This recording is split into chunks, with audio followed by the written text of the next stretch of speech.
आपल्याला समजून घेणारा जोडीदार मिळाला ना, की बोलतात ना, संसार सुखाचा होतो, ते खरं आहे. तर आज ना, मी खरंच खूप खुश आहे. त्याचं कारण सांगते. तर हे ना, मला अजिबात अपेक्षितच नव्हतं.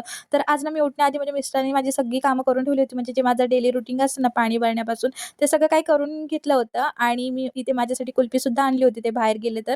आणि मग छोट्या-छोट्या गोष्टीमध्ये किती मोठा आनंद असतो ना, तर खरंच ना, मी काल त्यांना सहज म्हटलं होतं रात्री, की मला ना, जिममुळे थोडासा त्रास होतोय आणि तेवढंच त्यांनी लक्षात ठेवलं होतं आणि आज संडे होता आणि माझी कामं थोडी आरामातच असतात आणि कोणी येणार पण नव्हतं आणि त्यांनी सगळी माझी कामं करून ठेवली होती. म्हणजे मला किती समजून घेतलं होतं ना, तर खूप बरं वाटलं होतं मला. कारण मग असं कोणी समजून आपल्याला घेतलं ना, की आणखीन कामं करायची इच्छा होते आणि मग आम्ही जरी विरुद्ध दिशेला असलो ना, तरी आमची मनं खूप जुळतात आणि ते खूप समजूनही घेतात.